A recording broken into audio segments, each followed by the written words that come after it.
23:36 minutos, seguimos haciendo nuestro programa número 11 en vivo desde Canal 9 Litoral para toda la provincia y buena parte de Santa Fe. Reiteramos los números de teléfono y los números de contacto, joven Anto. Esta noche pueden comunicarse con cuestión de fondo al Énfasis, 343-5-057-153. También a través de nuestra línea directa 0343-423-5081. Algunos mensajes que van llegando. ¿Algún mensaje? Tíreme algún seleccionados mensaje para el aire ahora. ¿Qué pasó con el tesorero de la Casa de Gobierno, Gustavo Gioria, caso Ater? ¿Por qué renunció? Esto por el adelanto que daba Natalia antes del corte y lo va a desarrollar. Que renuncie Barisco es vergüenza nacional. Otro mensaje que llega a nuestras líneas. Bueno, ya está con nosotros el intendente de Chajarí y presidente de la UCR a nivel provincial, el señor Pedro Galimberti. Ya vamos a hablar con él de la realidad de la provincia, de la realidad de la UCR. Nos va a contar qué pasó esta tardecita en el plenario donde de golpe se trató el tema Barisco, que creo que no estaba en carpeta, pero bueno, ya va a hablar de esto y mucho más el señor Galimberti.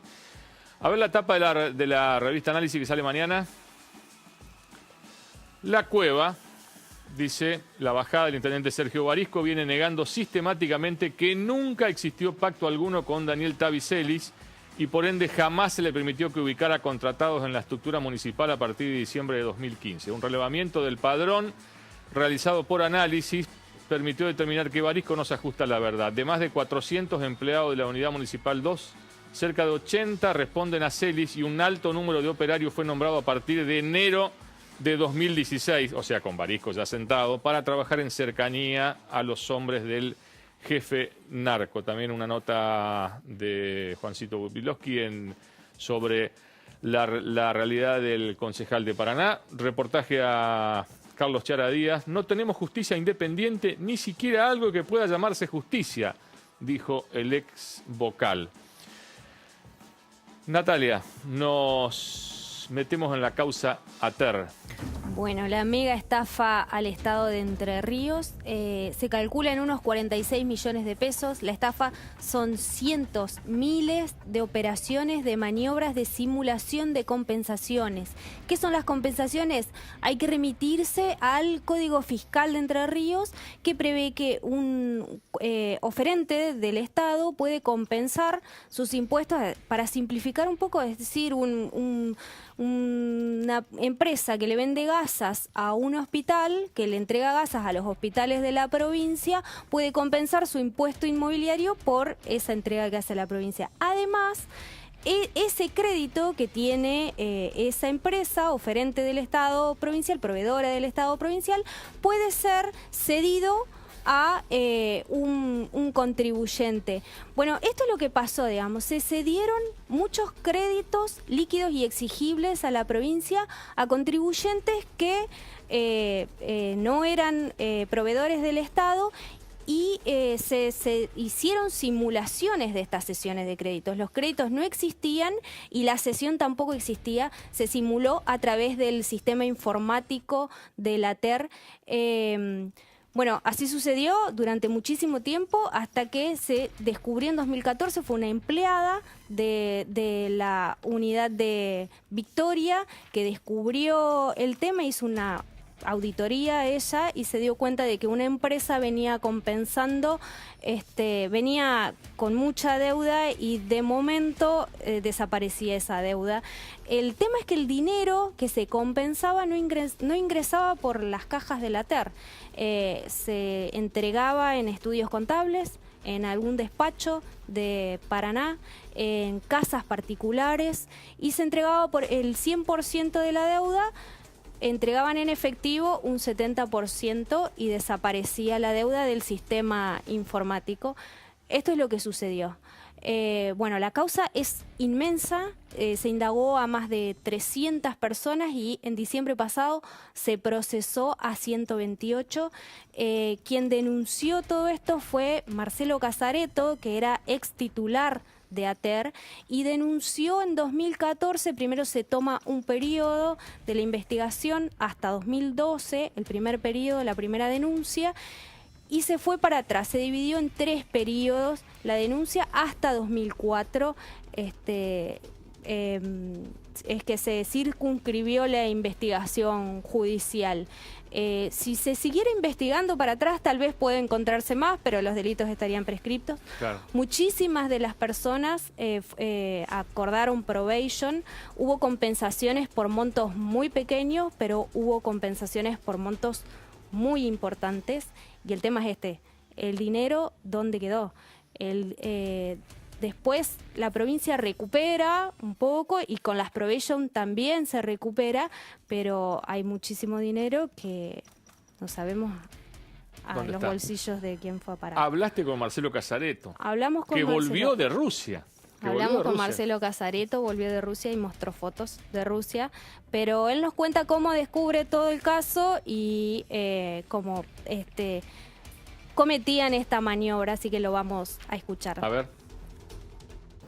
En el año 2014 se produce una situación con una empresa en la ciudad de Victoria que debía impuestos e iba a pedir un plan de pagos a la RT, la oficina de ATER, allí.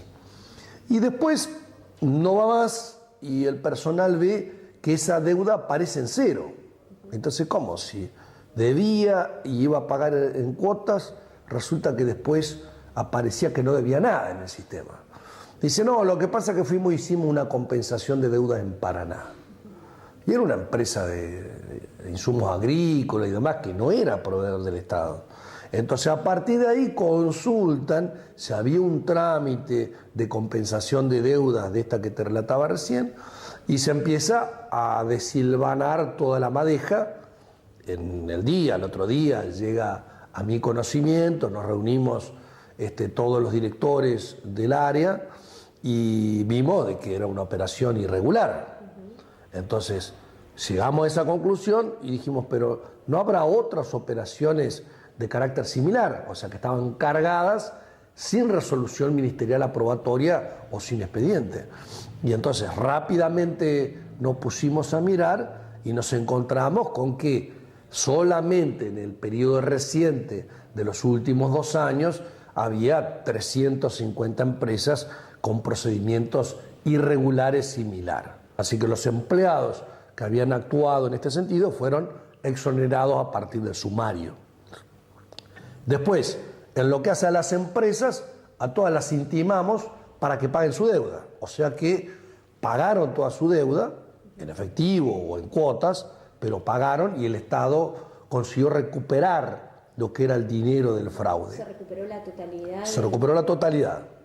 Todas las empresas pagaron todo, reconociendo, digamos, el fraude. Y en tercer lugar, lo que es la denuncia penal, que bueno, si querés la analizamos en profundidad, que se está tramitando de 2014 hasta la fecha. Inicialmente, el fraude lo comete la empresa que tiene que pagar sus impuestos por esa cifra y consigue a alguien adentro que a cambio de una suma menor a esa plata se lo borra de manera ilegal. O sea, ¿quién se apropió del dinero? Las empresas que no pagaron y los empleados que borraban las deudas. Ahora, eso es la magnitud del daño fiscal, que fueron, de la primera denuncia creo que eran 15 millones de pesos, y hicimos 3 denuncias por 3 periodos a lo largo de 10 años, que era todo el periodo no prescripto, y suma esa totalidad de 45 o 46 millones de pesos. Entonces, eso fue la acción inicial. Ahora, a partir de la acción de cobro, todos tuvieron que pagar, o sea que el Estado recuperó esos fondos que había perdido. Bien. Bueno, escuchábamos al contador Marcelo Casareto, fue titular de ATER en el momento de la denuncia. Vamos a ver unas plaquitas que hemos preparado. Tenemos los periodos de la investigación y tenemos, bueno, hay un cálculo aproximado de la defraudación que supera los 46 millones de pesos. Y las compensaciones fueron miles en toda la provincia. En la segunda placa vemos a los 4 ex empleados infieles denunciados que fueron en algún caso exonerados, hubo jubilaciones. Bueno, ahí vemos jefa de despacho, Vemos a Daniel Gagión, jefe de mesa de entradas. La clave personal de Gagión en el sistema tributario es la que se ingresaba para concretar esta maniobra. Vemos a Darío Barreto, un alto funcionario que vivía en San Salvador, donde se hicieron muchísimas compensaciones con gente propietarias de campos, inmuebles muy importantes, y Fabricio Dayub, que ocupó el mismo lugar que Barreto. Bueno, estábamos consultando en este momento con funcionarios judiciales para saber específicamente cuántos de los 128 procesados son empresarios y no tienen el dato específico, no los han contado. Son muchos, son muchísimos, dice, sí, son muchos contribuyentes. De los 128 y deben ser, no sé si el 60 o el 70%, fácil. Sí, hay muchísimas personas. No me quedo corto. Bueno, muchos conformaron como integrantes de empresas y también en forma personal. Hubo muchísimos de ellos que compensaron en los 3 periodos de la investigación por mucho dinero. Bueno, también estuvimos charlando, ¿sabés qué? Si podemos ver las fotitos donde está Juli. el archivo de la causa. Es una causa inmensa. Claro, sí. Es toda una habitación, sí. Toda una habitación con archivos.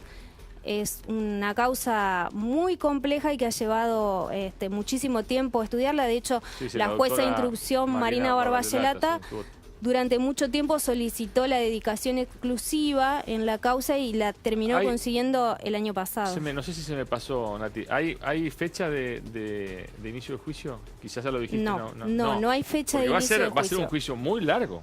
Va a ser un juicio muy grande y va a haber que pensarse en cómo organizarlo. La causa ahora está, el periodo para apelar los procesamientos cerró recién el 12 de abril y está en un tribunal de juicios y apelaciones. Esta causa tramita por el Código Viejo, está en un tribunal de juicios y apelaciones. Muchos de los defensores de la causa han pedido un mejoramiento de la apelación in voce, y para eso hay que fijar una audiencia. No hay fecha de audiencia todavía, se está pensando recién en el año que viene, porque son 25 recursos de apelación que pidieron mejoramiento in voce. Otros ya lo mejoraron de forma escrita y otros decidieron no mejorarlo, pero bueno, lleva toda una organización en la agenda de los jueces también para fijar la audiencia. Vamos a escuchar al doctor Federic, que es defensor Julio Federic, defensor de varios procesados. A ver. La gente que vino a verme por el caso, este caso llamado Ater, es gente que vino a verme muy enojada. Muy enojada porque estaba convencida de que habían sido estafados. Cuando me contaron cómo había sido el procedimiento, inmediatamente me di cuenta que efectivamente habían sido estafados. Habían sido estafados porque le habían ofrecido el pago de los impuestos a través de un sistema de compensaciones, que es un sistema vigente, que es un sistema que está bien en la medida en que existan los créditos a compensar y que se siga el procedimiento interno del Estado provincial, como para que quede perfectamente acreditado y saldada la deuda con ese sistema de compensaciones. Lo cierto es que le ofrecieron, en vez de pagar el 100% del impuesto, que en los casos de la mayoría de mis defendidos eran sumas importantes porque se trataba del impuesto inmobiliario de sus campos o impuestos provinciales también que eran bastante abultados, les ofrecían la misma gente de rentas o gente vinculada a rentas, le ofrecía que en vez de pagar 100, que lo podían pagar en 5 cuotas de 20, directamente pagaran el 70%, es decir, que pagaran 70, pero todo junto. Entonces, era interesante la oferta. Pago el 70%, tengo que pagarlo todo junto, pero dejo cancelado el impuesto inmobiliario de este año, por ejemplo. Muy bien. Entonces, había que llevar el dinero en algunos casos se recibía directamente por este señor, y en otros casos se hacía a través de un estudio contable. El estudio contable, cuando le llevaban el dinero, otorgaba recibo, digamos un recibo con membrete y demás. Bueno, esta fue la forma en que se recaudó ese dinero que toda la gente iniciaba en el momento de pagar, iniciaba el trámite de compensación.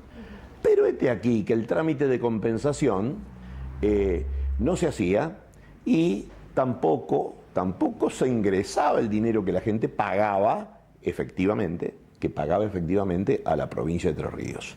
Pasó que esta gente la acusaron de haber sido partícipes de una estafa, donde en definitiva la estafa se le hicieron a ellos. ¿Y por qué digo la estafa se le hicieron a ellos? Porque le hicieron creer que le cobraban para la provincia y que pagaban bien, y resulta que pagaron mal. ¿Por qué? Porque estos señores no ingresaron el dinero a la provincia, se quedaron con la plata, y entonces, ¿qué hacían?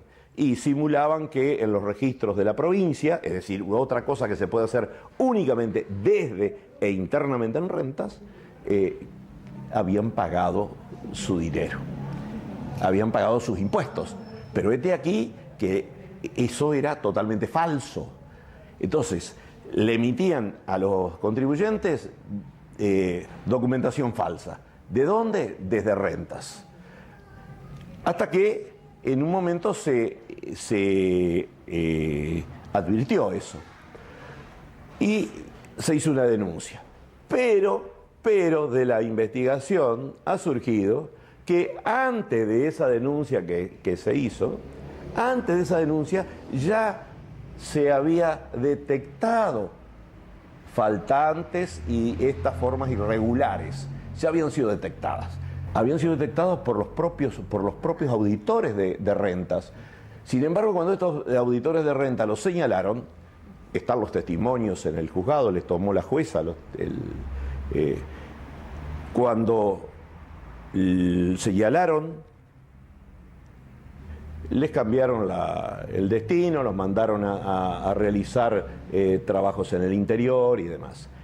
Esto está denunciado, pero todavía no ha sido investigado, porque eran tantas las personas que imputadas, que había como, yo no sé si 200 o 300 personas, que no tenían tiempo material. Entonces, primero el juzgado hizo esta investigación y el juzgado entendió que las personas que habían actuado, que nosotros decimos que fueron estafadas y demás, entendió que en esta primera etapa se hizo la imputación y se hizo el procesamiento. Eso es lo que entendió la jueza. Yo lo apelé y también otros abogados hemos apelado eso. Esa apelación está en curso. Ahora, también debo decir que muchas de las personas en este proceso, que es un proceso largo, un proceso de varios años, prefirieron pagar de vuelta, pagar nuevamente, con mi consejo, porque yo también les aconsejé que pagaran y que se acogieran a la probation. Muchos de ellos quisieron, a mí me pareció muy bien, e hicimos distintas solicitudes de probation que fueron aprobadas. Por supuesto, todos debieron pagar antes. Es decir, que las personas estas no solamente ahora pagaron con intereses y demás, sino que debieron pagar el 100%. De lo que antes le habían pagado el 70% a los sinvergüenza. La palabra del doctor Julio Federic, que es abogado, como decía Natalia, de varios de los imputados en la causa ATER. Habíamos anticipado la presencia de Pedro Galimberti, presidente de la UCR Entre Ríos e intendente de Chajarí. ¿Cómo anda, Galimberti? Buenas noches. ¿Cómo le va, Daniel? Muy bien. ¿A qué hora terminó la reunión de la UCR que se hizo esta tardecita, esta noche? La verdad que no miré el reloj, pero 7:30, 8. Pero el sol ya no estaba, ¿ya no? No, claro. No, el sol ya no estaba. ¿Y qué pasó? Tuvimos reunión del Comité Provincia que hacía 2 o 3 meses que no se reunía por falta de quórum. Hoy logramos conformar ese quórum. Bueno, y a partir de allí había un sinnúmero de cuestiones a tratar, como es propio de la reunión del comité.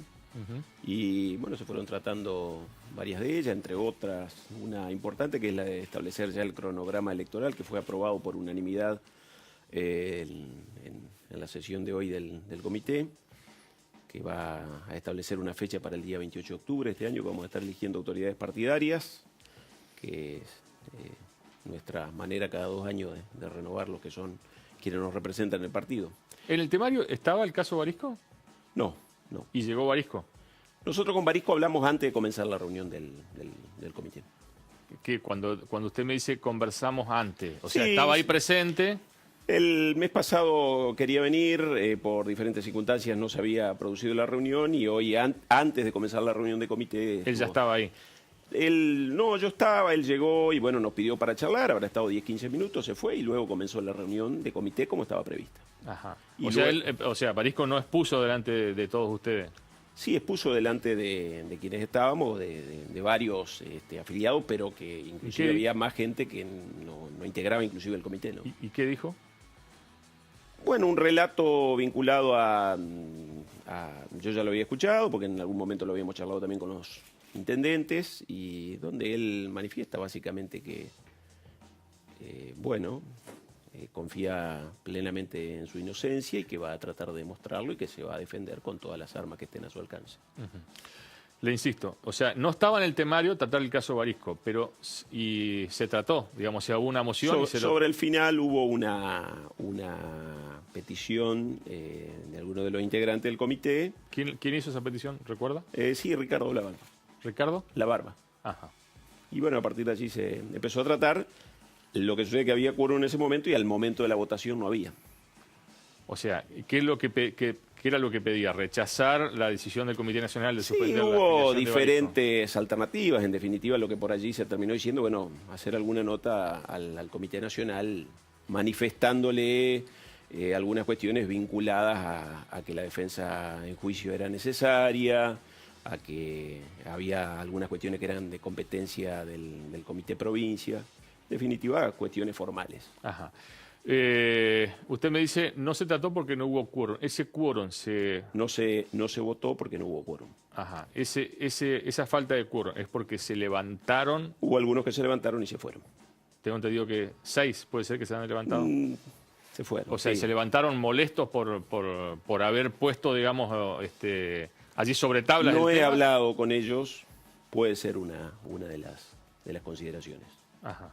O sea que en consecuencia no hubo quórum, por ende no se votó. No hubo votación, más allá de que algunos dijeron que estaban a favor, otros en contra, como es mi caso. Yo considero que estas son cuestiones que debemos resolver internamente dentro del partido y que además que debemos tener como hombre de la política una vocación de construir. Aunque circunstancialmente haya algún hombre importante dentro de la política de la UCR, como es Barisco, en la provincia de Entre Ríos, es el principal distrito electoral, pero que esto tampoco nos puede llevar a que toda la provincia nos veamos... ¿Y quién redactó, digamos? Porque a los medios enviaron un escrito con el logo de la UCR. No lo sé, la verdad que no lo sé, pero bueno, mañana vamos a averiguar. Dijeron que yo estuve presente en la redacción, pero no estuve.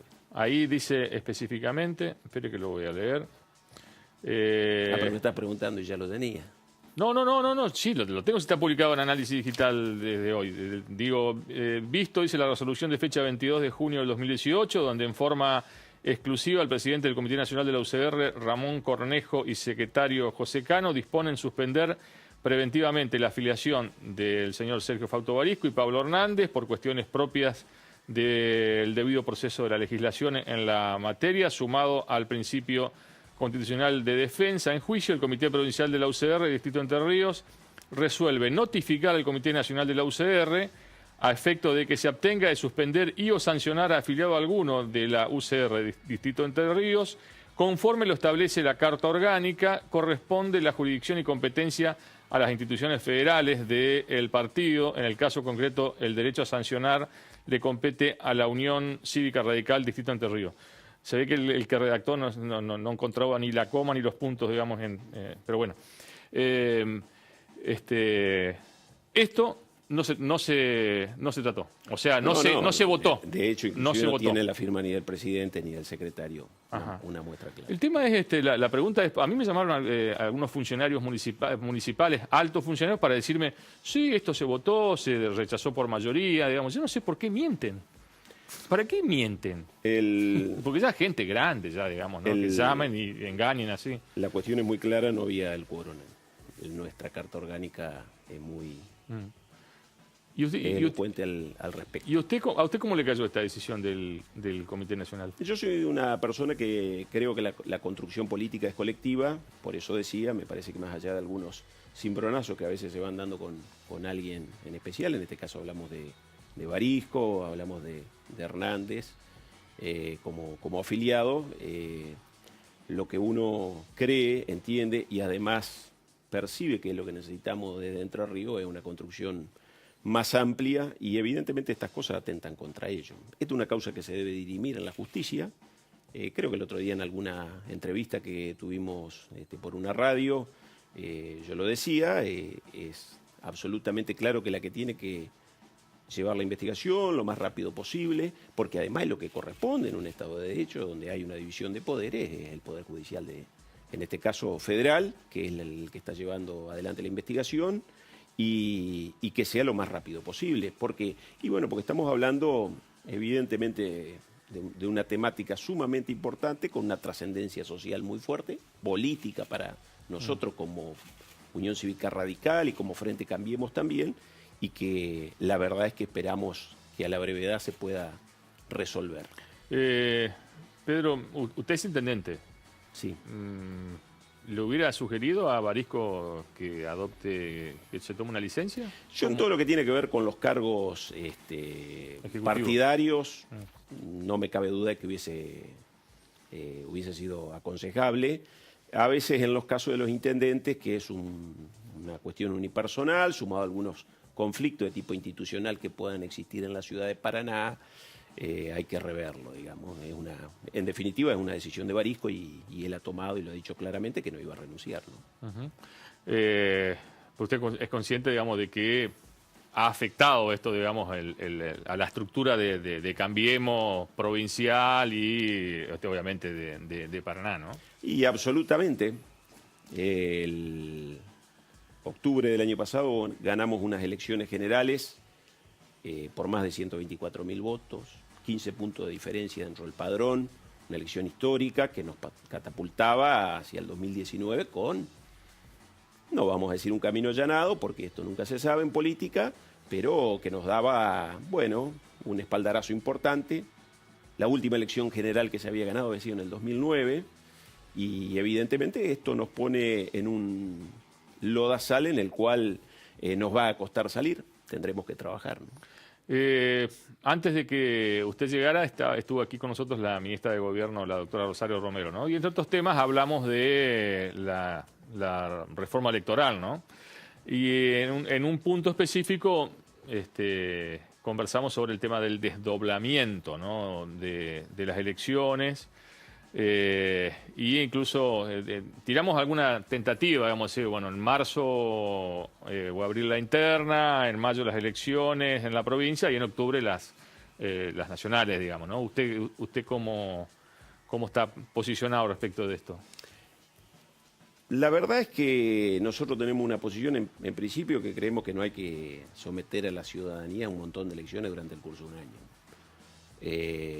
Porque, va a ser un poquito agotador, sumado a ello... Y son 13. Hay una cuestión económica que es importante tenerla en cuenta, sobre todo cuando estamos en una provincia que continúa siendo deficitaria, más allá de algunos intentos de mejoramiento que se hacen desde la administración Bordet. Y, por otro lado, hay que también decirle a la gente y hablarle con claridad que la definición de la fecha va a depender del justicialismo. Vía ejecutivo, vía legislativo, tienen mayoría, tanto en diputados como en senadores, y si deciden avanzar en esa idea del desdoblamiento, se dará la votación en las cámaras y cuentan con los votos necesarios. Pero, hasta donde sabemos, no lo advierten más. Creo que hay algunas noticias que dicen el justicialismo, el peronismo está teniendo algunos problemas para avanzar en esta posibilidad. Veremos cómo se va resolviendo. Creo, en definitiva, que se debe ir, obviamente, en cualquiera de los dos escenarios, si hay desdoblamiento o si vamos a la elección conjuntamente con la Nación, con la mayor fuerza posible, y que en uno u otro caso podrá a veces depender de, bueno, cuál es el estado de mayor o menor debilidad del Ejecutivo de la provincia. Nosotros tenemos que hacer un trabajo que 3 meses antes o 3 meses después tendremos que ofrecérselo a los entrerrianos para mostrarle otra salida, que me parece que después de varios años de gobierno justicialista, en sus diferentes variantes, se hace necesario. Esta es una provincia que, además de una administración que se vaya enderezando, que en cierta manera Bordel lo está haciendo, pero sobre todo en el interior se nota mucho el ajuste que hace la provincia. No se ve, no se dice, pero lo terminan llevando adelante las cooperadoras policiales, las cooperadoras de la escuela, los municipios, que terminamos tapando un montón de agujeros que son competencia exclusiva de la provincia. El tema, Pedro, de que uno ve que la realidad está difícil, digamos. En el país la gente nota, digamos, las tarifas, el dólar subiendo casi diariamente, la inflación que ya a esta altura se calcula que va a terminar en 30 puntos en el año, digamos, ¿no?